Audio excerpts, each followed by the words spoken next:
Nous allons voir maintenant la notion de combinaison. La notion de combinaison, vous allez voir, c'est rien de très compliqué. On vous dit soit A, un ensemble fini toujours non vide. A est un ensemble fini non vide à n éléments. Donc vous avez n éléments dans cet ensemble-là. Et puis vous avez un K qui est un entier naturel tel que K est inférieur ou égal à n. K est un nombre inférieur ou égal à n. Alors c'est quoi une combinaison?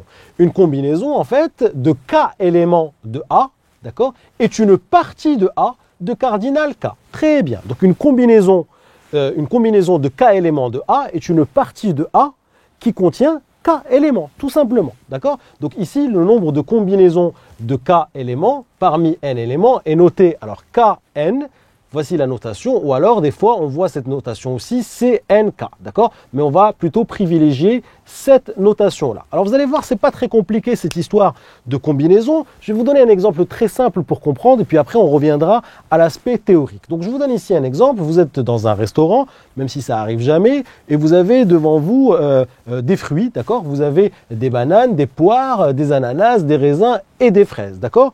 Puis on vous dit, monsieur ou mademoiselle ou madame, vous n'avez le droit de prendre que 2 fruits, d'accord, parmi ces fruits-là. Très bien. Donc, de combien de possibilités vous avez de prendre ces 2 fruits parmi ces 5 fruits? Donc là, vous voyez bien qu'il n'y a pas de notion d'ordre, on est d'accord? Puisque si vous prenez une banane et une poire, d'accord, c'est la même chose que prendre une poire et une banane. Il n'y a pas de notion d'ordre, d'accord? Donc c'est comme si vous plongiez votre main dans une urne, d'accord? Imaginons que là, c'est une urne avec des fruits. Et vous avez le droit de sortir 2 fruits parmi ces 5 fruits. Donc vous plongez votre main dans cette urne, d'accord? Et puis dans ce sac, si vous voulez, et vous prenez 2 fruits parmi ces 5 fruits. Donc vous prenez par exemple banane, poire, c'est la même chose que prendre poire, banane. Donc de combien de possibilités j'ai ici de choisir 2 desserts parmi les 5 desserts? Et la notion d'ordre ici n'importe pas. Et on vous le dit dans la partie théorique, on vous dit c'est une combinaison de K éléments de A est une partie de A. Rappelez-vous, une partie, rappelez-vous, c'est un sous-ensemble. Donc un sous-ensemble, il n'y a pas de notion d'ordre. On est bien d'accord, on l'a vu dans la vidéo précédente. Donc ici, une combinaison de K éléments de A est une partie de A de cardinal K, c'est-à-dire c'est une partie de K éléments dans votre ensemble de n éléments. Donc ici, essayons de réfléchir ensemble et voyons voir combien de possibilités j'ai de choisir 2 fruits parmi cet ensemble de 5 fruits. Donc on va essayer de le faire à la main pour voir si on comprend bien. Donc soit je vais prendre banane poire, d'accord? Banane poire, attention, ce sont des ensembles. Ce sont des ensembles, donc c'est entre accolades. Donc banane poire, banane ananas, banane raisin, hop, banane raisin, d'accord? Je peux prendre aussi banane fraise. Très bien. Donc là, j'ai tous les ensembles qui contiennent de la banane. Très bien. Alors maintenant, je vais prendre ici poire ananas. Je vais prendre aussi poire raisin. Je vais prendre aussi poire fraise. Très bien. Alors je peux aussi prendre ananas raisin.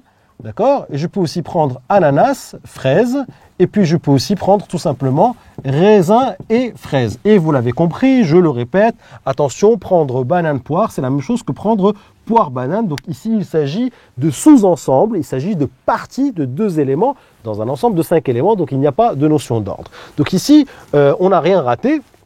D'accord, donc comptons combien y a-t-il de sous-ensembles à 2 éléments, c'est-à-dire combien y a-t-il de combinaisons. Combinaison, on dit c'est une combinaison de K éléments parmi n éléments. Donc ici, c'est combinaison de 2 éléments parmi 5 éléments. Donc comment on va écrire ça? Eh bien, on va écrire ça comme ceci, d'accord? On va écrire 2 parmi 5, et on va compter ici à la main. Donc ici, j'ai 1, 2, 3, 4, 5, 6, 7, 8, 9, 10. Donc 2 parmi 5, ça fait ici 10. Alors, j'attire votre attention tout de suite sur quelque chose de très important. On peut le comprendre à travers cet exemple. En fait, le fait de choisir 2 éléments parmi 5, vous en laissez 3. À chaque fois que vous en choisissez 2, eh bien, vous en laissez 3. Le fait de choisir banane poire, eh bien, vous avez laissé ananas, raisin, fraise. Le fait de choisir banane, ananas, le fait de choisir cela, eh bien, cela revient à laisser poire, raisin, fraise, d'accord? Donc, en fait, on comprend de manière très intuitive que ici, 2 parmi 5, eh bien, ça va nous donner exactement la même chose que 3 parmi 5. Pourquoi 3 parmi 5? Parce que ce 3-là, eh bien, c'est tout simplement 5 moins 2.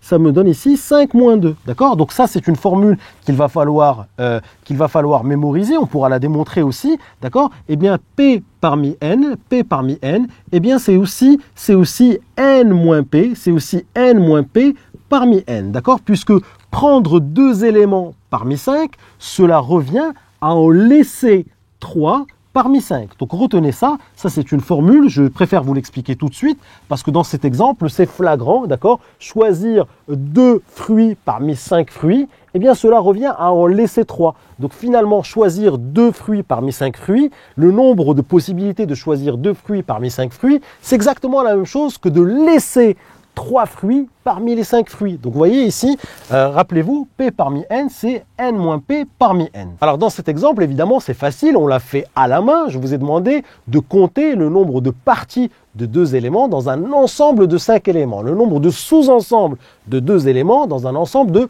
5 éléments, et on l'a compté à la main et on a trouvé 10. Donc maintenant, imaginons qu'on ait 50 éléments dans un ensemble, d'accord, 50 éléments, et que je vous demande de choisir 7 éléments parmi ces 50 éléments. Donc je vous demande de dénombrer le nombre de parties ou le nombre de sous-ensembles de 7 éléments dans un ensemble de 50 éléments. Et bien là, à la main, je vous garantis que vous n'allez pas pouvoir le faire à la main, ça vous prendrait une éternité. Donc pour cela, il y a une formule. Alors quelle est cette formule? Eh bien la formule, quand on vous dit ici K parmi N, c'est-à-dire le nombre de combinaisons d'accord, de K éléments dans un ensemble de N éléments, c'est-à-dire le nombre de parties de K éléments dans un ensemble de N éléments, le nombre de sous-ensembles de K éléments dans un ensemble de N éléments, vous voyez, le vocabulaire est important, eh bien c'est facile, il y a une formule pour ça, eh bien c'est N factoriel, d'accord, sur K factoriel, facteur de N moins K factoriel. N'ayez pas peur, cette formule, elle va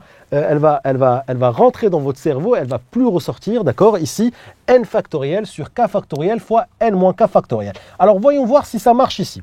Ici, je vous ai dit, hop, 2 parmi 5, c'est-à-dire l'ensemble de parties de 2 éléments dans un ensemble de 5 éléments. Le nombre de sous-ensembles de 2 éléments dans un ensemble de 5 éléments. Le nombre de parties de 2 éléments dans un ensemble de 5 éléments. Le nombre de combinaisons, d'accord, de 2 éléments dans un ensemble de 5 éléments. Donc, tout ça, ça veut dire la même chose. Donc, voyons voir qu'est-ce que ça donne. Eh bien, ici, le N, c'est 5, d'accord? Donc ici, 5 factoriel. Ici, le K, ici, c'est 2, d'accord? Donc ici, 2 factoriel. Et puis ici, N moins K factoriel, donc 5 moins 2. Donc 5 moins 2, hop, factoriel. Alors, voyons voir ce que ça va donner. Ça va donner ici 5 factoriel. Et puis ici, 2 factoriel, 5 moins 2 me donne 3, donc ici 3 factoriel. Et rappelez-vous, nous avons appris à simplifier les factoriels, rappelez-vous, on l'a fait ça. Donc 5 factoriel, si je regarde bien, 5 factoriel c'est quoi? Eh bien 5 factoriel c'est 5 fois 4 fois 3 fois 2 fois 1, mais 3 fois 2 fois 1 c'est 3 factoriel, rappelez-vous, 3 fois 2 fois 1 c'est 3 factoriel. Donc hop, regardez, boum, ici 2 factoriel fois 3 factoriel, j'ai fait apparaître un 3 factoriel en haut et en bas, je simplifie. 2 factoriel, c'est quoi 2 factoriel? 2 factoriel, c'est 2 fois 1. Et 2 factoriel, c'est 2 fois 1, donc c'est 2. Donc ici, 2 factoriel, c'est 2. D'accord? Ce 2 factoriel ici, c'est 2. Et puis 4 divisé par 2. Hop, 4 divisé par 2 va me donner 2. Et 5 fois 2 va me donner 10. Donc je retrouve bien ici le nombre de combinaisons de 2 éléments dans un ensemble de 5 éléments, c'est-à-dire le nombre de parties de 2 éléments dans un ensemble de 5 éléments, eh bien, il y en a 10 et je retrouve bien, je vois bien que cette formule fonctionne parfaitement. Alors, j'en profite aussi pour vous donner certains petits réflexes que vous devez absolument avoir, d'accord? Eh bien, 0 parmi n, en fait, c'est le nombre de parties à 0 élément dans un ensemble de n éléments. Vous l'avez compris tout à l'heure, eh bien, c'est toujours une sous-partie à 0 élément dans un ensemble de n éléments. Eh bien, il y en a toujours une, d'accord? Il y en a toujours une, c'est l'ensemble vide. Donc, 0 parmi n, ça donne 1. Et puis, si vous voulez appliquer la formule, eh bien, c'est très simple. Regardez ici, ça c'est le k, ça c'est le n. Donc, ici, j'aurai ici n factoriel, d'accord? Ici, j'aurai le k ici qui est le 0, donc 0 factoriel. Et puis ici, n moins k factoriel, donc n moins 0 factoriel, n moins 0 factoriel, d'accord? N-0 factoriel, ça me donne n factoriel. Hop, ça me donne n factoriel, d'accord? 0 factoriel, ça me donne 1, d'accord? Je le sais, c'est une convention. Et donc ici, n factoriel sur n factoriel me donne bien 1. Donc rappelez-vous, 0 parmi n, ça me donne toujours 1. Alors encore deux autres réflexes qu'il faut avoir. Eh bien, n parmi n, eh bien c'est comme si je vous demandais de choisir le nombre, combien y a-t-il de sous-parties de n éléments dans un ensemble de n éléments, d'accord? Eh bien, il n'y en a qu'un seul, d'accord? C'est l'ensemble lui-même. Donc n parmi n, le nombre de combinaisons de n parmi n, ça donne aussi 1. Et puis si vous voulez le vérifier avec la formule, on peut aussi, d'accord, n factoriel. Ici le k, ça va être le n, donc ici n factoriel. Et puis ici n moins n, puisque le k est égal à n moins n, ça fait 0, 0 factoriel, et on retrouve bien ici 1, d'accord, puisque 0 factoriel me donne 1, d'accord, et puis n factoriel sur n factoriel, ça me donne aussi 1. Donc n parmi n, ça me donne aussi 1. Et on a aussi un autre réflexe à avoir, c'est 1 parmi n, d'accord. 1 parmi n, c'est le nombre de sous-ensembles à un élément dans un ensemble de n éléments. Eh bien, c'est facile, d'accord? Si je vous dis ici, vous avez banane, poire, ananas, raisin, fraise, et je vous dis, vous n'avez le droit qu'à un seul dessert, combien de possibilités vous avez de prendre un dessert parmi les 5 desserts? Eh bien, vous en avez 5. Parce que soit vous allez prendre une banane, soit une poire, soit un ananas, soit un raisin, soit une fraise. Donc, 1 parmi n, ça me donne n. Donc, ça aussi, c'est un réflexe à avoir. Et puis, si vous voulez vérifier avec la formule, eh bien, c'est très simple. Regardez ici, le k est égal à 1. Donc, ici, on va avoir n factoriel. Ici, le k, c'est 1. Donc, ici, on va avoir 1 factoriel. Et puis, ici, n moins k factoriel va me donner n-1 factoriel. Je vais avoir ici n-1 factoriel. Alors, n factoriel sur n-1 factoriel, rappelez-vous que le n factoriel, rappelez-vous, c'est n fois n-1 factoriel. On l'a déjà expliqué ça quand on a expliqué les factoriels. N factoriel, c'est n fois n-1 factoriel. Divisé ici par n-1 factoriel, hop, la simplification s'opère et je trouve bien n. Donc voici les 3 réflexes à avoir. Vous pouvez refaire ces petits calculs si vous voulez. 0 parmi n, ça me donne toujours 1. N parmi n, ça me donne toujours 1. Et 1 parmi n, ça me donne n. Nous allons voir maintenant l'exemple du loto. Je suis sûr que vous rêvez derrière cet écran d'être millionnaire. Eh bien, vous allez voir que vous n'avez pas beaucoup de chances de le devenir en jouant au loto. Regardez ici une grille de loto. En fait, au loto, il y a 49 numéros et une grille, en fait, c'est 6 numéros. D'accord? Combien de grilles possibles? Combien de grilles possibles? En fait, vous avez 49 numéros devant vous et vous devez en choisir 6.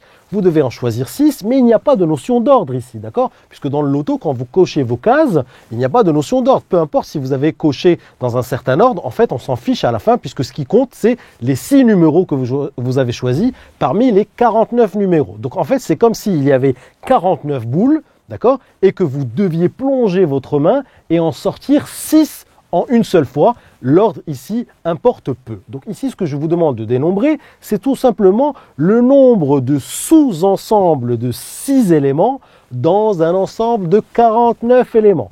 Ou le nombre de parties de 6 éléments dans un ensemble de 49 éléments. C'est ce qu'on appelle les combinaisons, vous l'avez compris. Donc ici, le nombre de grilles possibles, vous l'avez compris, d'accord? Eh bien, c'est tout simplement 6 parmi 49, ce sont les combinaisons.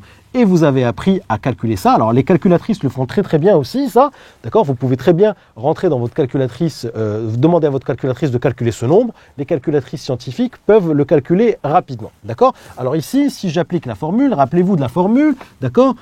P parmi n ou K parmi n, c'est la même chose. On a dit que c'était n factoriel sur P factoriel, n moins P factoriel. Donc si j'applique cette formule ici, je vais avoir 49 factoriel sur 6 factoriel, facteur de 49 moins 6, hop, factoriel, d'accord? Donc 49 moins 6, ici 49 moins 6 me donne 43, donc j'aurai ici 49 factoriel sur 6 factoriel fois 43 factoriel, donc je peux encore simplifier si vous voulez, d'accord? 49 factoriel, je sais que ça va être 49 fois 48 fois 47 fois 46 fois 45 fois 44 fois 43 factoriel. Donc ici, je le fais juste à la main, comme ça nous permet de réviser les simplifications sur les factoriels, d'accord? Alors sur 43 factoriel, j'ai rien oublié, 49 fois 48, 47, 46, 45, 44, 43, et puis ici, boum, sur 6 factoriel fois 43 factoriel, ce qui me permet de simplifier ici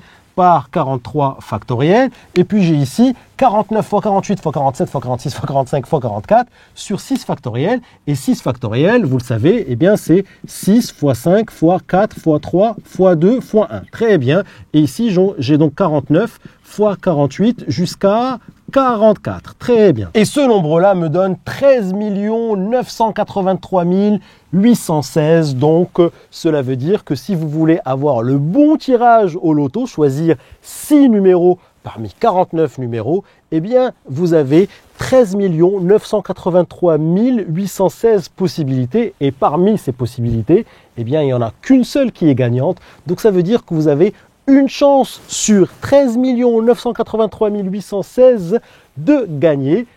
Et vous l'aurez compris, ça fait vraiment pas beaucoup de chance du tout. Voilà, c'est terminé pour cette vidéo. Nous allons maintenant attaquer les exercices ensemble. Si tu as aimé cette vidéo, n'oublie pas de t'abonner à ma chaîne en cliquant sur le bouton en bas. Tu seras averti à chaque fois que je vais poster une nouvelle vidéo. Et surtout, n'oublie pas d'aller jeter un petit coup d'œil à mon site kifflesmaths.com. Je t'ai mis ici le lien à ta droite. Sur le site, je te propose plein d'autres ressources et te réserve évidemment des surprises.